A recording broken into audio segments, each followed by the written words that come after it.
The original instigator was Liz Charter when she was working for DEFRA. They were interested in recording some of the island's fungi, and they just wanted some expertise. And from that initial visit and workshop, that instigated the founding of the Isle of Man Fungus Group, and it's just been immensely successful. I can't believe in that 10 years how far that group has moved on. The expertise, the level of skill and knowledge they've accumulated. I feel quite proud to have been involved from those early days and been part of the instigation of that. And it has, as you say, developed like Topsy, and I think been a great, possibly again in recent years spurred on by COVID, where people have had more time on their hands, have taken more of an interest in the environment around them. Maybe it's just their gardens, going out for walks, seeing what they can see in local woods. And of course, part of that kingdom is the fungal kingdom.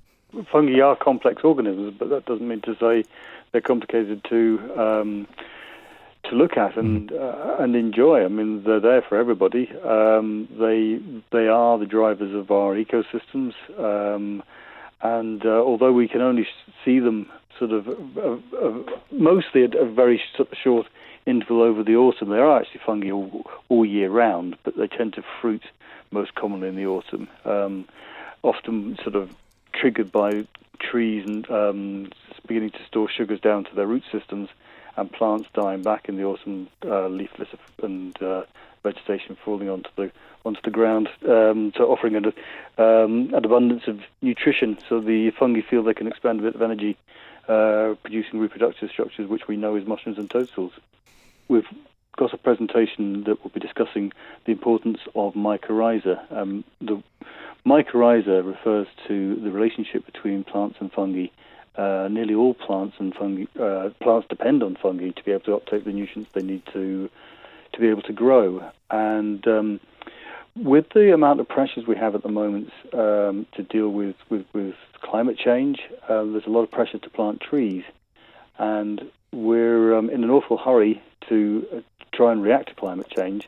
But there's so many questions that need to be asked, and we need to know the answers to those questions to inform how we take that forward and how we deal with carbon change and climate change and carbon sequestration.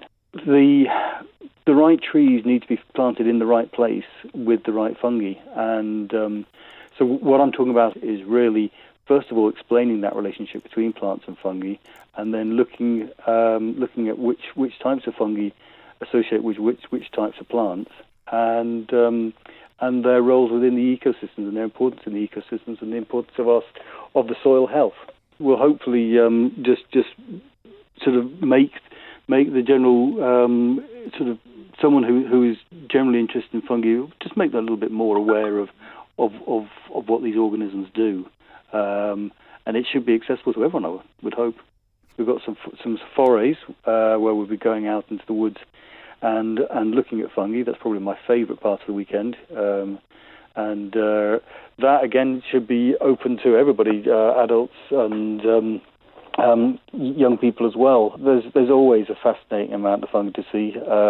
I know it's been quite dry recently, so but the fungi tend to always surprise us. We always find something. We'll be doing workshops for group members and other interested parties that really want to learn a bit more, and just sort of find home their identification skills. So this is basically taking specimens back into, I was going to say the lab, it might be a bit of an exaggeration, but basically taking them back into a workshop environment where you can take a look at things like the spore colour, look at the gills more closely, and you can really sort of drill down a bit into the...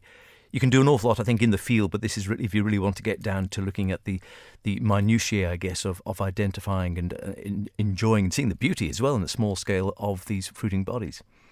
Yeah, absolutely. It's just explaining the process that we go through to be able to put a name to our mushrooms and toadstools. There's an awful lot of them compared to the sort of land mammals in Britain and the birds and the bryophytes and other sort of taxon groups. There's an estimated diversity of in excess of 14,000 in the UK, possibly even 20,000. And unless we work with keys, which help us sort of by asking us questions, asking us to look at our specimens, then really we can't deal with that sort of overload of diversity. So we can't really just look at pictures. So there is a very detailed process to putting a name to your mushroom, which most people tend to actually, when they get into it, they actually really, really enjoy. So I'm looking forward to sharing that with people on the island. 10 years for you coming over here, much longer actually being involved in the fungal world. What is the fascination that keeps you intrigued in working with fungi? Just to never fail to disappoint, really. As I said earlier, they are the drivers of our ecosystem. They're lots of people tend to study the sort of larger mammals and the birds and the amphibians, and very few people realise that these organisms, the fungi, are the drivers of the ecosystems that put all these larger organisms there in the first place, and so they're vital, underpinning all of the other sort of beauty we experience in nature. I just think they're incredible organisms. They're incredibly complex. They're fantastic chemists. I think in the future, going forward, we're going to see a lot of answers environmentally solved by fungi in the chemistry. There's lots of examples of sort of fungi being able to degrade plastics, and lots of medicinal uses. And that side of fungi has really not been looked into that deeply to date, and I think there's a whole massive opportunity there of exploration and potential.